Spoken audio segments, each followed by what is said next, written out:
Hi, everyone. You're listening to Backstory. Let's hear it on WTBR-FM Pittsfield with Roberta McCulloch-Dews of the Mayor's Office in the city of Pittsfield. Thanks for tuning in. Today we have with us Dennis Powell, president of the Berkshire County branch of the NAACP, long-serving community activist. And prior to his retirement, he wore many different professional hats in the culinary and hospitality industries. He is a father of 5, grandfather of 4, and he stays in busy mode even in retirement. So we're going to get into all of that. But right now we're going to welcome Dennis Powell. Welcome, sir. Well, thank you for having me, Roberta. This is really great. Thank you. You are one of our community's illustrious figures, and it is really important that you continue to tell your story in your own words. So we have lots to get into regarding your community work. And the NAACP just had its annual Freedom Fund event, and we're going to get into all of that. But I want to know about your time growing up in Pittsfield. We have had, over the years, conversations anecdotally about how Pittsfield used to look back in the day. You were able to show me pictures of different, the community and everything. So you were born here. You grew up on West and Mill Streets. Mm-hmm. Tell me a little bit about your childhood. Well, unfortunately, West no longer exists. Mm-hmm. And unfortunately, so much of my childhood, from a location standpoint, no longer exists. So I don't have the luxury of taking my grandchildren to the spots where I grew up, where I lived, because all of that, unfortunately, became the victim of urban renewal. What's there now? The electric company. Mm-hmm. On West Street, the Salvation Army. Mm-hmm. All those were homes on that? Oh, beautiful. Yeah. When I say beautiful homes, they were homes with gardens. Mm-hmm. We all had gardens. Our front yards, ironically, were dirt. Mm-hmm. But there was a front yard before the actual road. And West Street, on both sides of West Street, most of them were like duplexes, mm-hmm. 2-family homes. So both sides of West Street. Then there was, if you came under the bridge, there was Satinet Street. Okay. Satinet Street rolled into Mill Street, which is where I lived. Okay. After moving from West Street, my younger years, we lived on West Street. We lived right above the Busy Bee restaurant. Okay. And the Busy Bee, where was that? That would be around where Big Y is now. Okay. And the bank, okay. Greylock Federal Credit Union. Mm-hmm. I grew up in that area. The entire West Street on both sides was flanked with restaurants. Really? From the Sheraton Hotel, which was on the corner, mm-hmm. which was really a classic building, mm-hmm. Which I was very disappointed when I got out of the service and came back to Pittsfield, and that building no longer existed. Mm-hmm. Neither did the train station, which was another really major blunder as far as I'm concerned. Yeah. Did you ever go to that train station? Oh, we played in there. You did? Oh, they hated us in the neighborhood because the train station mirrored Grand Central mm-hmm. in New York. It was all marble. I've seen pictures. Oh, yeah. Beautiful benches with the street lamp similar to the train station in The Godfather. Mm-hmm. And the amazing thing about it, because of all the marble and everything, it echoed. Mm-hmm. So as kids, we would open the door and yell in, and you could hear it. And then run away? And run. We were kids. Yeah, of course. And amazingly, where the train station was, there was actually a bridge. There was steps that you could go up the steps, and you could cross over to Francis Avenue. Wow. Not Francis, Upper West Street. Upper West Street. Right. From the West Street coming off of mm-hmm. North. And So it was like a shortcut. So that was gone. Like I said, It seemed like a pretty grand place. it was. It really was. And truthfully speaking, Yeah. we should have started the mall at the train station and come right up West Street, made that all pedestrian, and Pittsfield would have a different blueprint today. That's just my opinion. But it was beautiful. There was a beautiful park in the center. I'm trying to imagine. They destroyed. Well, Where? right in the center of, when you got to the bottom of West Street, Right. there was this beautiful park right across, like I said, from where I lived, from the Busy Bee restaurant. I mean, we played in that park. It was beautiful trees. What was the name of the beautiful park? benching. It didn't have a name. It was just a park. a beautiful park there. And I think the one of the plaques or stones that was there, I think was moved up to City Hall. I'm not sure, but it was beautiful. And so all of that, like I said, was sort of destroyed. The hotel itself used to feature a Friday night buffet. The Sheridan. And the line would be down the street. And the bellmen from that hotel, which predominantly were black, and most of them came from Reidsville, North Carolina, my hometown. Was okay, and so I knew I wanted to talk about this later on, but because you mentioned it right now, I'll jump to it. Was that around the time of like the Great Migration? I want to say no. That's Great Migration's earlier. No, yeah, much earlier. All right. So these were people though that still saw the North as a place of great opportunity. Yeah. What had happened? The majority of the people came from Reidsville, North Carolina. Why? Because the tobacco factory closed In Reidsville. in Reidsville. So Cap Mays, what he was called, he was the captain of the bellmen. He sent for many of, like my grandfather, who came by himself and got the job, found the place to live. Then he sent for my grandmother, my aunt, and my mother. And so all of the bellmen, Bill Moore, Charlie Powell, Andrew Powell. And these were considered good, decent, respectable jobs. Oh, yeah. Yeah. But they had to carry the bags from the train station up to the hotel when people came, and that was quite a haul. But they did it. They did it. And they did it with pride. And they did it with pride. And like I said, they were the main sources. My mother ran the elevator. Up until, they closed the hotel, and then she went to work for GE.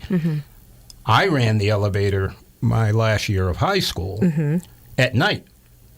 Now, of course, I don't think anybody realized that I was working from 11 to 7 and then going from the hotel down to PHS. Because I don't think it would have been allowed. Right. Child labor laws. Right. Right. I don't think people paid too much attention back then, but yeah, and I mean it was easy for me because at night there's not that much opportunity, so I had time to do my my homework and all of that. And well, what was the sense of community? Obviously, you talked about how one person would send for everyone else to come up from the South and say, "Here's a place of good. You can get a good job. You can take care of your family." What was the sense of community like among people who just lived on the block? Paint a picture for me. It was community. It was community. Now, of course, and I think it was a detriment, and that's why I'm so glad that our generation didn't inherit kids should be seen and not heard. But that was what I grew up in. But the beauty of the neighborhood was they never said kids could not listen. So like Elizabeth Freeman, who was listening in on the conversation and said, well, no, they just can't include men. They must mean me too. And that's what started her action. I used to sit on the front steps, and after dinner, all the elders would come out on their porches, and they had the ability to carry on a conversation 5 houses. How? Carry the conversation back and forth. How? I don't know to this day how. But they did. And I would just sit there, ears perked, Listening. shut my mouth, and listen. Yeah, because you didn't dare interject. Oh, you bet not. Right.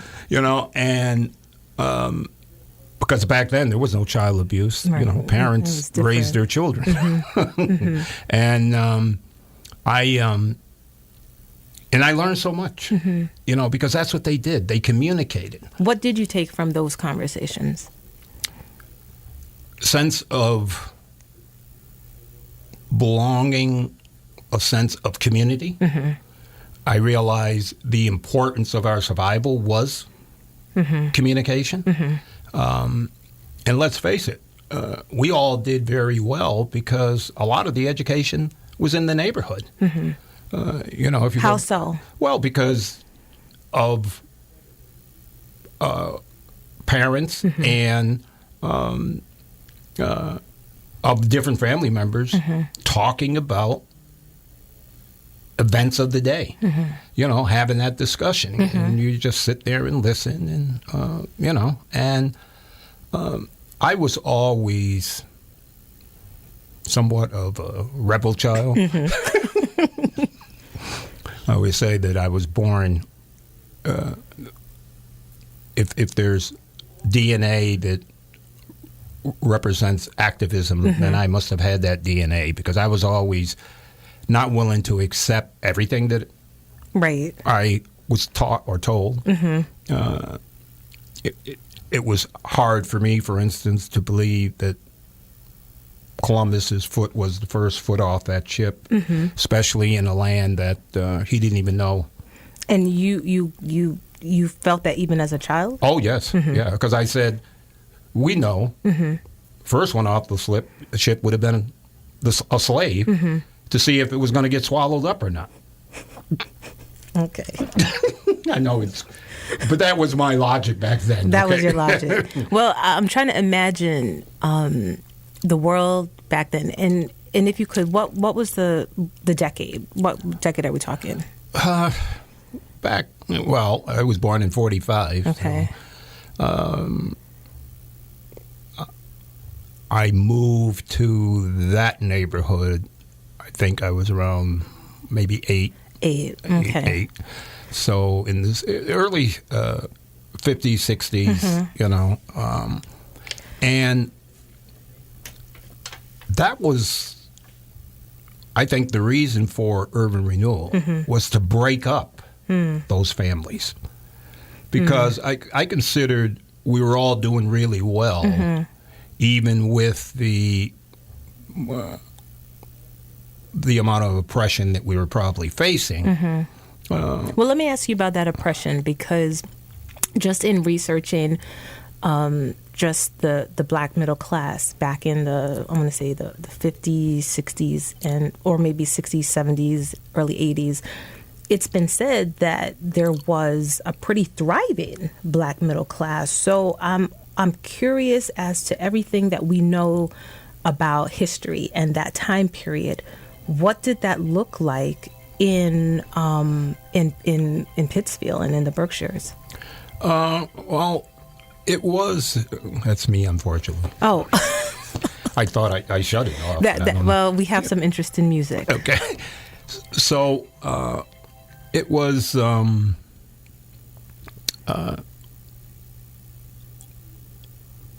It was really. I think of the Hart family, who own construction business. I think of. Is this the same Hart family that Margaret Hart came out of? Okay. Yes. All right. Yeah, and the Persips, and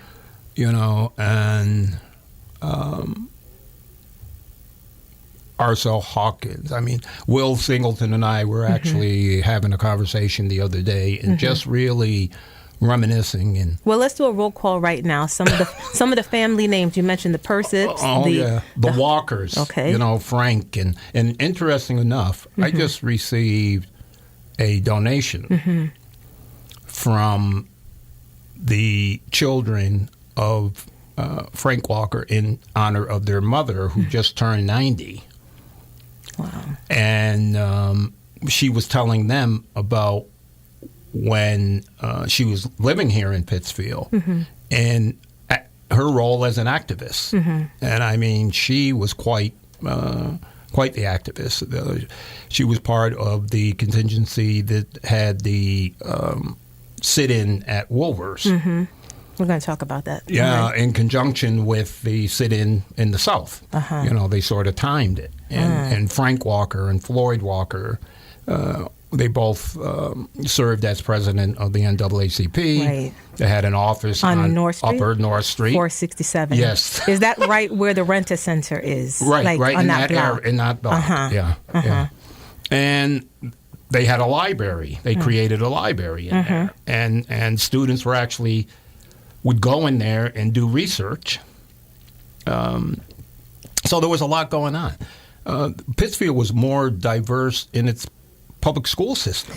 That is, I mean, doing the research, it's amazing to me because at a time when it's almost like Pittsfield was this microcosm that sort of marched to the beat of its own drum. Yep. Because nationally, I mean, things look bad and things were bad. And it really was surprising to me just to see at that particular time in history that there was this thriving group. That would you say that race relations were harmonious? Let's say they were much more covert. I mean, it was not as blatant as it is right now. I mean, we had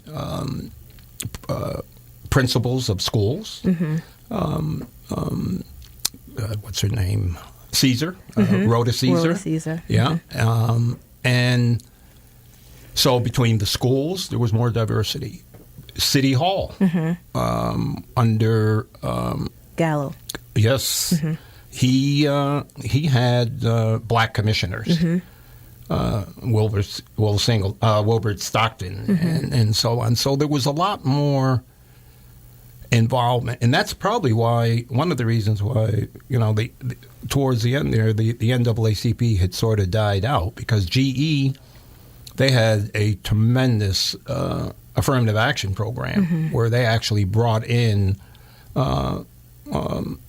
blacks from other parts, and put them in the Naval Ordnance Division, and and these were managers and supervisors. They paid for their membership at the various golf courses and everything. So people were able to have a good quality of life. Yeah, and the downfall came when GE left. What happened to all the people who part of this black middle class? Where did they go? Well, unfortunately, a lot of them passed away. That was part of it. And then when GE closed, a lot of them moved because they moved with GE. And that's when it really became tough for blacks in Pittsfield, because my friend Will and I, he always says, when white people get a cold, black people get pneumonia. And the reference to that is when jobs got scarce, people took care of their own. Right.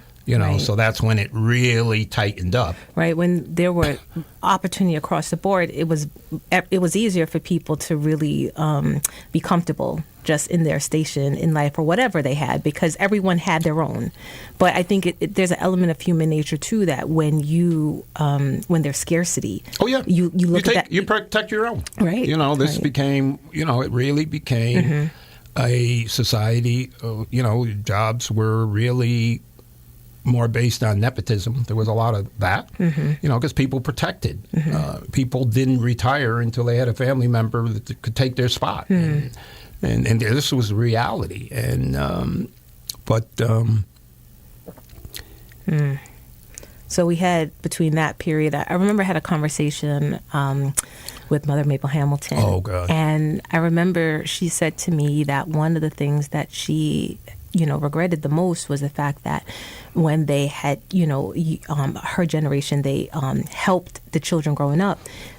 I think the message was, all right, now go. Yeah. Go away and make something of yourself. And the thing is that they did go away, but then they didn't come back. Absolutely. Yeah. Because it was never a life after work created for young people. And we have that now, primarily. We still are faced with that. But when they went away to school and was exposed to, we just listened to Olivia, and her... Enda, right? Yeah. At Howard. Yeah. And, just being in Washington, D.C. Right. Around a sea of black people, I mean, Shirley and I are really working to make sure that we can get her back here. Right. But this is what happens. They see something. Will Singleton.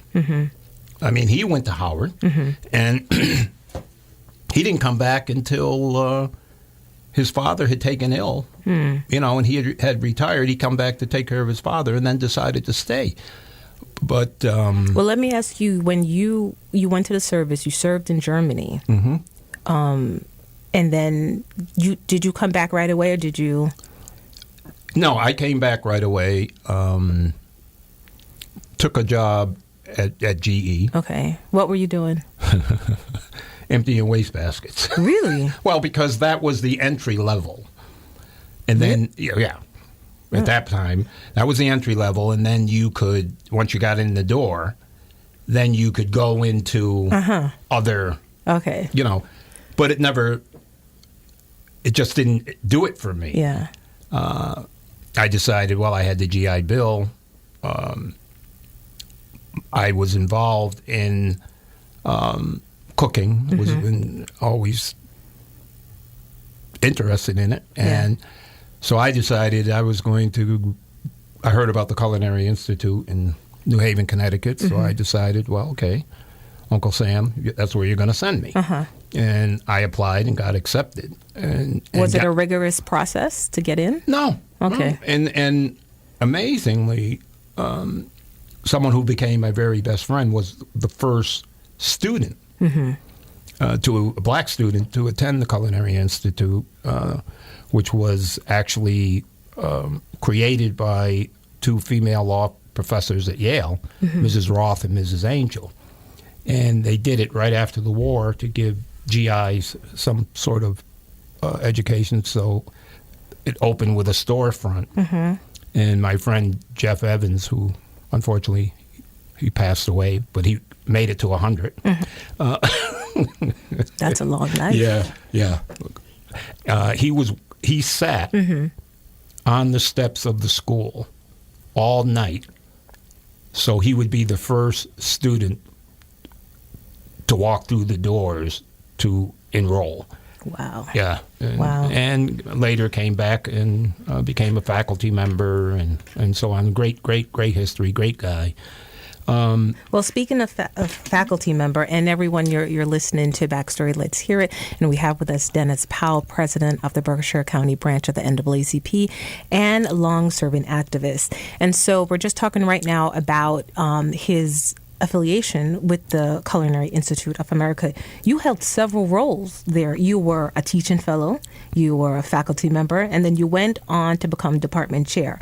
Now, all of this seems very prestigious, and I also have to think that there is a historical significance to all of this. Yeah, my grandmother was a cook at Hillcrest Hospital, and I was fascinated by. There was 5 of us, but I spent my time under her in the kitchen. But I also had a reason for it because I knew I'd get to eat more than my brothers and sisters. You could stash away a few. I could stash away. I get to lick the bowl. I get to, So there was a method. There were benefits. There was benefits, right? Yeah. Absolutely, fringe benefits. Yeah. I always tell people, we always said that grace with one eye open to keep somebody from taking food off your plate. But, yeah, and I never knew, but I always had, for some reason, an understanding of spices and herbs and all of that, and was always able to take a basket of something and end up making something very delicious out of it. That is an innate quality that not everybody has, because someone like myself, I need a cookbook. I need a recipe. I need to follow it to the T. If I don't, no one's eating that night because the food is not going to be served. But individuals such as yourself, you have, I want to say that it's a God-given gift to be able to just put it all together and have it come out masterfully. And, we wonder about our ancestry. When I was doing research a couple of years ago for Black History Month, and I created this presentation because I wanted to show our community that there was absolutely nothing that we enjoy today that a black person was the inventor, the creator, whatever. Well, look at farm to table. Oh, absolutely. I mean, back in the day, especially when people lived in the South, the farm was all you had. And I mean, if you wanted chicken, you'd go out and they would, wring the neck of the chicken and, take off the feathers, and that chicken would be on the plate later that night. I mean, if you wanted greens, you'd go in the garden, you'd get the greens, you'd wash it off. And a lot of the things that we think are trendy and new today, people before have done it. The ability to know herbs and to be able to heal thyself with herbs and different things. Ancestors have always done that, and have been able to put those things together to be able to do it because there were no stores. Well, and we like also that. had a better understanding of what was around us. Right. My grandmother used to send us out with big brown bags to cut dandelions. I always wonder how they knew, and there's, I think, because someone told them, because it's, obviously it was like, well, and just look for it, and there was always probably like, well, it looks like this, and you want to pick that, and then you want to bring it home, and then we're going to boil it or do whatever. And they understood earth and used it, and I used to tell the story, even during slavery, blacks knew that the nourishment of the potato was in the skin. It wasn't that beautiful white inner. So in cooking in the big house, they'd peel the potato a little thick and put all the peelings in the bag. Well, what was the benefit of the skin? Because that's new to me. That's where all the nourishment is. Isn't that where the starch is? Isn't it? Starch is in the potato itself? the potato itself. So what's the benefit of the skin? That's where all the nutrients and Really? everything. Well, this is why you see today, you go into a restaurant, you get mashed potatoes, you see the skins in it. The young potatoes, like Yukon and stuff like that have very thin skins. We don't bother peeling them anymore because that was that was the nourishment. I didn't know that. And what they would do is they would peel the potato thick, put the potato skins in the bag. Of course, they stick a little fat back on the bottom. And then when they left to go back down to the slave shack, and they'd ask them, well, what do you got in that bag? Well, I ain't got nothing but these old potato skins, massa. And they go on, boy. And they go down there and they fry up them skins. Right, because it was thought to be like leftovers. Yeah, right. And they couldn't figure out, well, how come they're still so healthy? We're eating the best part of the potato, but they weren't. They're eating the starch with all the butter and all of that, and they were getting big and overweight and whatnot. So food has always been so important in black culture. Absolutely. Do you have Netflix? Yes, I watched. Did you watch? There was a documentary. Absolutely. A few months ago. Yeah. And, okay, I can't remember the name of it, but it was like the history of food. I watched it 4 times. Oh wait, okay. So he traveled to Africa. Yep. Yes, and there was a woman who, for the life of me, sounded like Maya Angelou. Yes. And it basically talked about the origins of food and how it connected to food in America. Yes, connection. because it was the African cooks and chefs that came here and created the cuisine that we have here. Okay, I tell people, Thomas Jefferson, chef, he brought creme brulee. Right. Well, he sent him to France? To France. Yeah, right. He trained in France, came back. He introduced creme brulee, French fries, right. ice cream, right. and mac and cheese. Wasn't that Hemming's brother? Hemming's brother. Yeah. Yes. Yeah. And so a lot of the great chefs were black. Yeah, I remember seeing how they made, because they had gone to Monticello. Oh. And when they showed how they made the mac and cheese in this open, like the fire pit. I did it. What you did? I did. You did? I did it for Railroad Street Youth Project staff. Yeah. I wanted to surprise them, so I did a complete barbecue for the staff at Railroad Street because they work so hard. They're so dedicated to our youth. And I didn't do an open pit, but I used a black skillet crock. Yes. Yeah. Yep. And then I used a porcelain crock. And this mac and cheese, instead of cooking the macaroni in water, you cook it in milk. Right.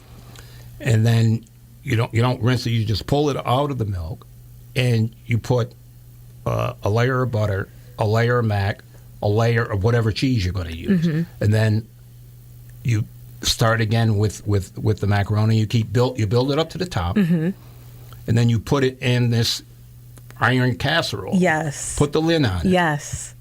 And when you do it in an open pit, you put the hot coals and everything on it.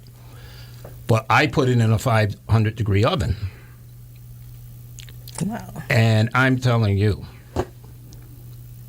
it's the best mac and cheese. I saw that mac and cheese on that documentary, and I'm like, yeah, they were eating good. Yeah, and the gentleman that they featured who traced his ancestry through food, I forget his name at the moment, but we had him as I partnered with Guido's because they have a book club, and they were featuring his book. Really? When was this? It was during the winter months, and he came on and to one of our meetings, and on Zoom, he talked about his whole project. He was part of that documentary. That documentary, I wish I could remember the name, but it was fascinating. I watched it twice. It was that good. Well, I watched it 3 times because I kept writing down the stuff. It talked about, and I know we kind of got off course here, but it talked about food as this currency. It was. I think to your point, I mean, it showed how whether they were, black folks in New York City, how they were able to either, make a living with oysters or open up whatever restaurant. The first restaurant was opened by a black man in New York. I had no idea. Yes. I had no idea. And even, I love it as God allows me to wake up each year into a new year, I continue to learn so much. With all my culinary background, I didn't realize that the real rice crop came from South Carolina. They call it, what is it, Carolina Gold? Gold. Yeah. Yeah. And I just received, my friend Judy Williamson just sent me, she ordered online, this bag of gold rice. You have to keep it in the freezer before you cook it. Now, I have to ask you, what is the difference between going to the supermarket and getting an X, Y, and Z brand of rice versus Carolina Gold? What's the difference in terms of taste? Well, I haven't eaten it yet. But have you eaten it? Oh, yes. Oh, yeah. There's a difference. And see, and it's amazing. Yeah. Because sometimes when you're being taught something, the reality of the real way it should have been cooked. Uh-huh. I remember my grandmother cooking rice and pouring the water off the rice. Cooking the rice in a lot of water, and when the rice was cooked, pouring the water off. Become a student at the Culinary Institute, and we make rice pilaf, where when you finish the rice, there's no water left. Right. Now, the problem with that is what they realize is that rice has Is it a nutrient? Or? no, it's a poison. Ricin? God, it comes from the ground. Yeah. And the reason you pour the water off, it doesn't get absorbed in there because even when Chinese cook rice and all of that, they always pour the water off. Yeah. They never allow the water to. But to there are cook people who save rice water because they say it helps with like different things for the body. People use it for like hair shampoos and things like that. So I'm curious as to think about the poison aspect of it. At some point, maybe it was boiled out of it because people they use it for hair. Well, they use a lot of poisons in different products.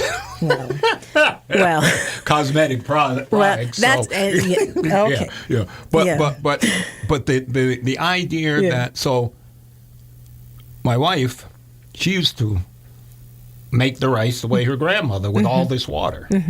So no, I'm going to show her how to make the rice so there's no water. And how did that work out? Well, it worked out. Yeah. But I'm questioning today. Yeah. Was that the right thing? I don't know. I mean, I think about how I make rice, and someone told me how to do it. So you put the rice in, and then you put water in, and then I stick my pinky in, and right at that, and basically at the first line, and make sure the water doesn't rise above that. And again, this is not scientific. I mean, this is something someone told me, and it works. Yeah, well, it's like the ratio is 2 to 1, 2 water to 1 rice. Yeah. You don't drown it. You're gonna get mushy rice. Right. But if you, my great aunt, she was a great cook, and I remember she once said, if the rice, if it's a bit soggy, put a paper towel over it and cover it with the lid, and it will absorb the moisture. Oh yeah. No, there was great technique and great skill. My grandmother taught me how to measure with my hand by folding my hand a certain way. I could do teaspoon, tablespoon. Don't you just love that, though? This intelligence that was not defined by a school setting, but just the day-to-day experience, and then passing it down to the next generation. And that's what they did. This was, like we're doing now, telling stories. That was the African. Right. That's why so many of the customs we're practicing today because the elders told the story. Right. The elders passed down the recipes and the generation. And which is so important. And it is. And I think that I love the internet. I love everything. I love technology. I love all that it comes with. But I think what it serves to do, it serves as a major distraction. And I remember as a kid, we didn't have that. The internet just came around when I was in college. So I had the benefit of having a childhood and using my imagination and thinking of things. And all the people who came before me, that's what they did. And they talked to one another. Yes. So they had social skills because they knew how to talk. They knew how to have a conversation.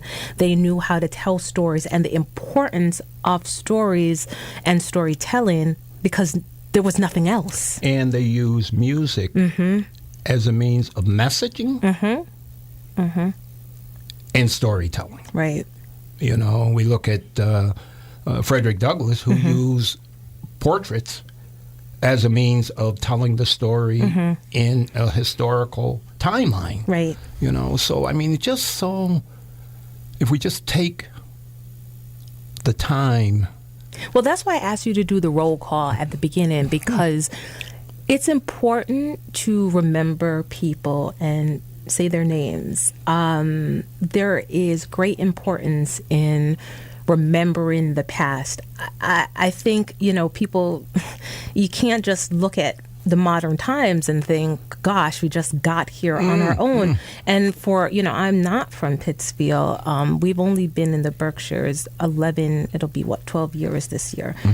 But what I have come to realize is that the great families that come from Pittsfield, the legacy, the work that so many people have done to contribute to this community. And when you have new people, it's easy to forget that past if no one ever brings it up. Well, this is why we have so much division within families, because we lost all of that. I mean, we lost the neighborhoods. When they said it takes a neighborhood to raise a child, there was no way I could walk 2 houses on Mill Street then an elder wasn't saying, does Nanny Sue know you're down here? Right. Where you going, boy? Right. So there was always a presence. Nobody could come into a black neighborhood and snatch a child because everybody, you had that protection. My role model was Naylor Teleferro. How so? Because he was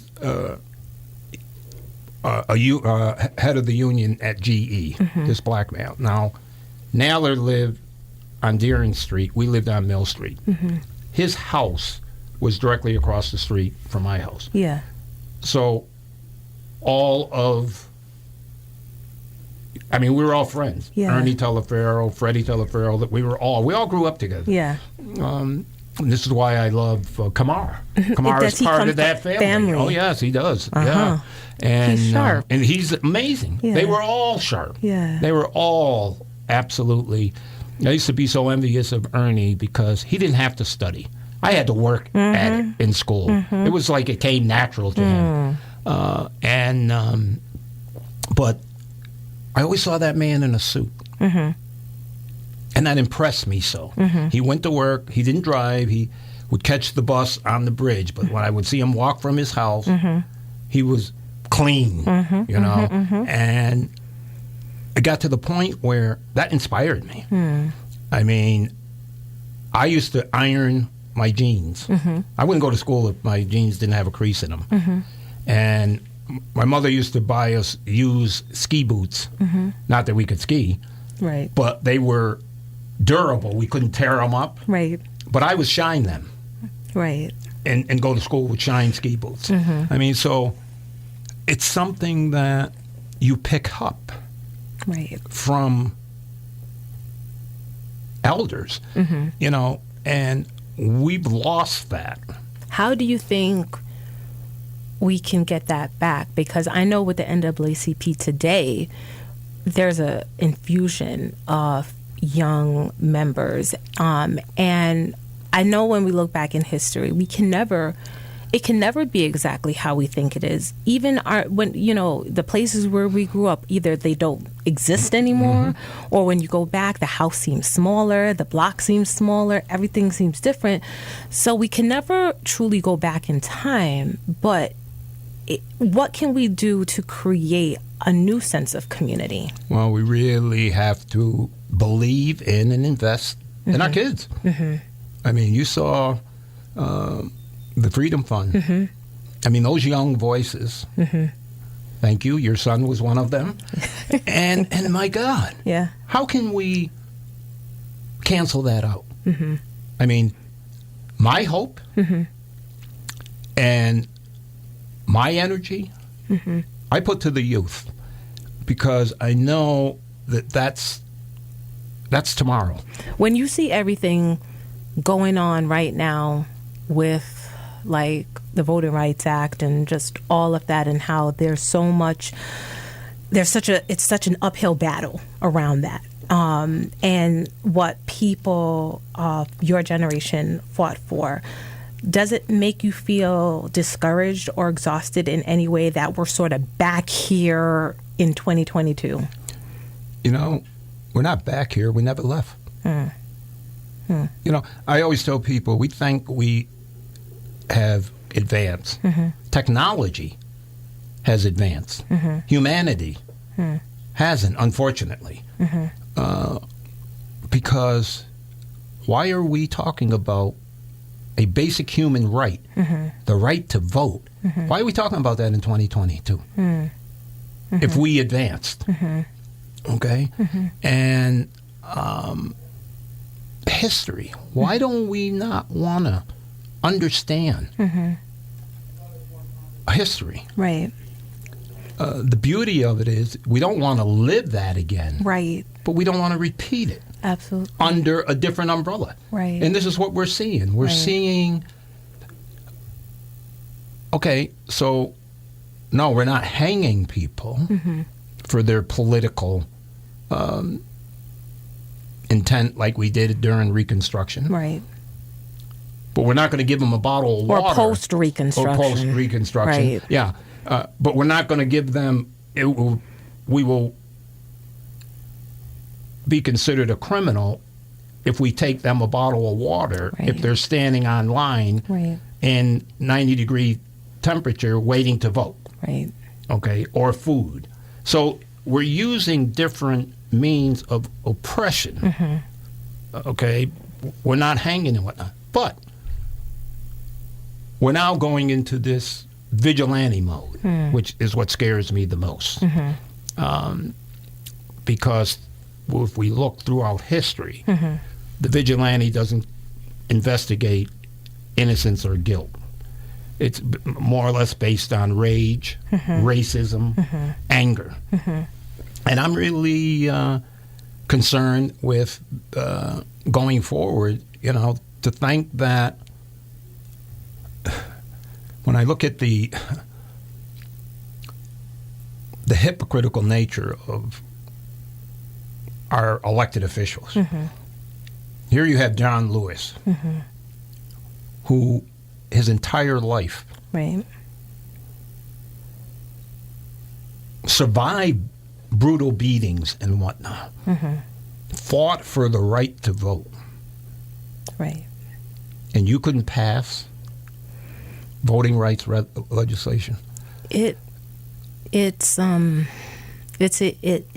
so exhausting and discouraging. I was just talking to someone about that, just that feeling that you get when you see this upside down nature of everything. And then you realize that people who came before dealt with so much more.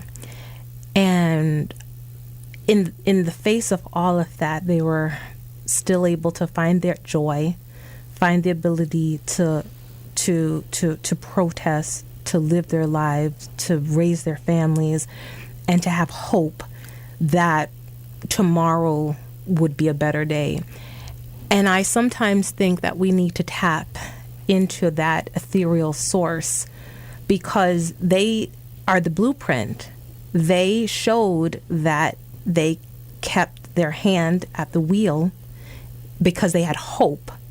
And so, you know, what advice or guidance can you give to the younger generation in terms of turning their hope into action? What are some things that they can do right now to have a proactive sense of hope? Just like John Lewis said, make noise, good noise, and they're doing it. I mean, when you listen to Olivia's presentation, when she spoke at the Reverend Dr. Martin Luther King Jr.'s celebration, she told the truth about her experience in Pittsfield Public Schools and offered solutions. You know, so I see the difference in our young people. Our young people are willing to use their voice. They're willing to go out in the street. Well, let's face it, just on their position on climate change. Washington, D.C., they're all walking out of school because they don't feel that this whole thing with being protected from this whole virus is being handled in the right way. They want to protect their, and this is what I love, and this is what I see. I was on a panel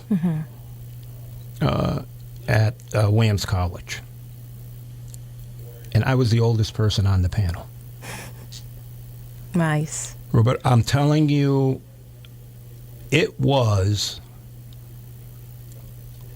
I can't even describe it, but to listen to these young people, I mean, probably you had to put two of their ages together to equal my age. Okay? And this is what I say. Let's bring them to the table. Yeah. Okay? What we've laid out for them, the blueprint, didn't work. And it isn't working. They know. They understand. They are a lot more, I mean... Well, let me ask you this. When you say I want to know what's not working. Is it like what we're doing today as a collective society that's not working? What would you say is not working? Well, because we're still trying to sit at a table and determine the future of the people that are going to be in charge when we're gone. Right. Without, they need to be without there. having them at the table. Absolutely. They need to be there. Right. What do I look like? I'm going to determine your son's future? No, I'm going to have your son at the table telling me. Right. And then we support that. Right. Right. Okay. But that requires the relinquishing of power.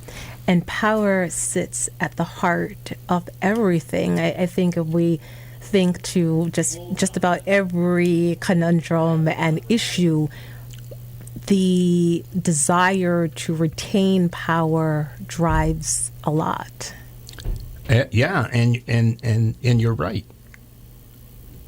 You've got to know when to go. Well, that's one way to put it. Yeah, that's you right. got to know when to go, but you also have to put in the investment You do. to make sure, you know. And from the time that I became the president of the NAACP, that's been my major goal. And when you look at even our structure and our makeup, the chairs, I have an older person and a younger person co-chairing. So what are they doing?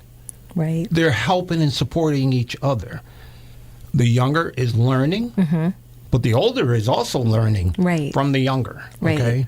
And so we're creating the ability for them to take over. Right. And it helps to prevent the chapter from then going back again into this null and void, stage.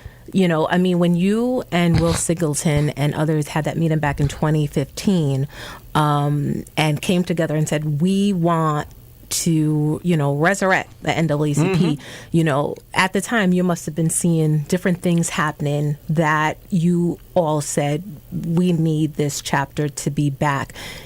And you needed 50 members to fully reactivate. Yep.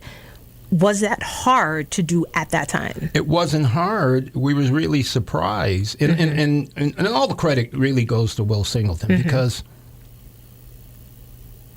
I was living it. I knew it, but I was living it. Okay? He's the one that, when he came back to take care of his father, and he started walking into places and not seeing people that look like him, he said, wait a minute. This is different than when I left. Okay? There was no one that looked like him in the financial institutions, in government, in the school system and whatnot. So we'd actually gone backwards. Okay? And so he called me and I said, well, yeah, let's. So we got, the oldies, Joyce Cunningham and Barbara Hanger and, the Pittsfield greats. Yeah, and Mabel Hamilton, of course, Mother Mabel, my God. Yeah.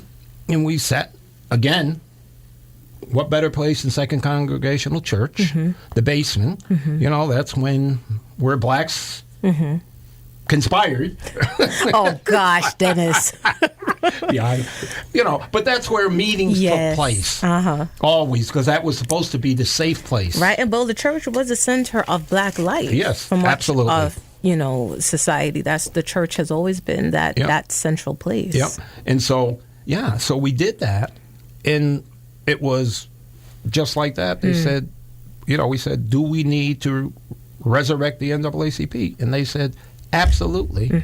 And we had 50 members before we even realized it, and were told at the time by a political figure, which I won't mention, but don't worry, in a year they'll be gone. Well, I'm going 7 years later. Yeah, 8, going on 8. Yeah, going on 8. Here we are, and an important presence, and this need. And well, I got to ask you that too, because there would be some who say, well, at the height of the civil rights, I could see the need for the NAACP. To those who may say, well, what is the relevance today? What would you say? Look at the injustices. Look at what's going on in our school system. Look at the race tension in our schools. Look at the lack of diversity throughout our community. We're not where we were. We're a little better, but we're not where we should be. So we still got more work to do. We got a lot of work to do. And you heard Sabrina, vice president. I went looking for a vice president. I'm mentoring her. Right. Like Sam Cooke says, a change is going to come. So yeah, we are creating the young generation, so we can move over. Right. We can step back. I want to be the voice that supports and builds up. Right. Our young people, because they're going to have that power, they're going to have that voice, and they're going to have to use it more and more. They've got to have that courage, and they do. They are willing to speak truth to power. Right. I was brought up in an era, if I challenged the teacher, I got in trouble. Right. I love the fact that they're challenging, they're investigating, they're knowing. The greatest thrill that happened to me was... And I want you to think about it in a nutshell, because we have 1 minute left. Okay. Was my grandson. Yeah. Had to do a project in school. He had to identify somebody in the present that was related with doing the work of Dr. King.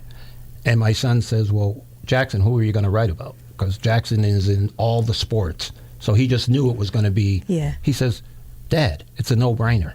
Grandpa. What a testimony. Okay. Like, that's a testament to everything, your example, not only to the community, but to your family. And for him to automatically say, he's my person. Yeah, yeah. Isn't it nice that those are their heroes? Right. Okay? And this is what we lack. We took the heroes away from our children by not teaching history, by not teaching the greatness of the contributions that Black people made in this country. Well, I think we have the opportunity, Dennis, to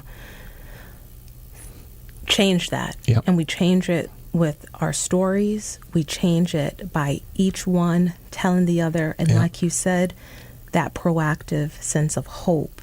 There's so much more that we could say, but time has run out. Okay. And so I just want to thank you, sir. No, thank you. You for this conversation. Thank you so much. And if folks want to find out more about the NAACP, where can they go? They can go right to our website. All right, perfect. Was that BerkshireNAACP.org? .org, All yeah. right. So you've been listening, everyone, to Backstory. Let's hear it on WTBR-FM Pittsfield with Roberta McCulloch-Dews of the Mayor's Office in the city of Pittsfield.